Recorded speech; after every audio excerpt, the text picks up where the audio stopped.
After completing our Route 66 journey in Chicago, we headed to the Hoosier State to visit Indiana Dunes National Park, a place that routinely ends up on people's lists of the worst national parks, but we wanted to find out for ourselves.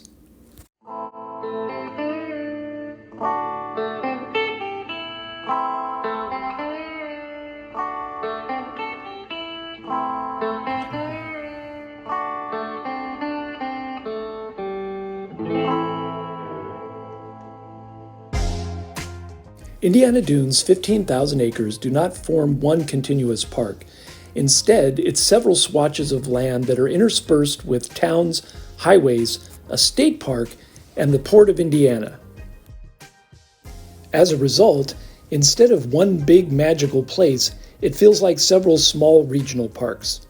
Our first stop was Mount Baldy. This short trail took us through some woods and then up and over a sand dune, finally revealing a lovely view of Lake Michigan.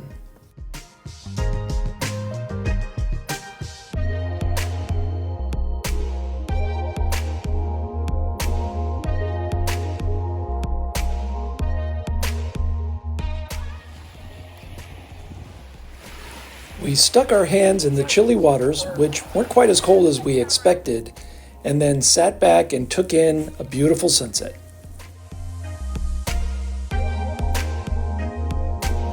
We spent the night in the park's one campground, which was nice, and as a bonus, we nearly had the place to ourselves.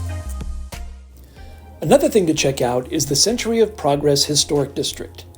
These are 5 homes that were once models in the 1933 Chicago World's Fair.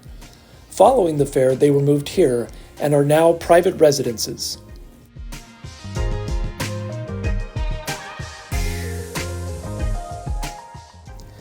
As national parks go, Indiana Dunes doesn't have what most would consider to be spectacular scenery. But what it does do is protect miles and miles of natural lakeshore from development. It's also a place where wetlands and marshes have been restored, providing a rare habitat for birds like cranes and herons in the area.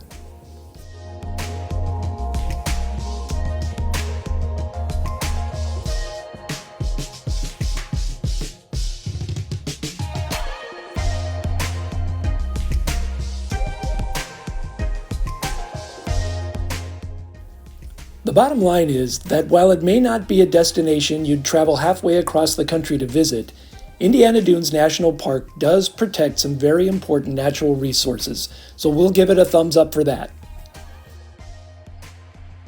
If you enjoyed this adventure, please give it a thumbs up, and consider subscribing if you'd like to see more of our travel and wildlife videos.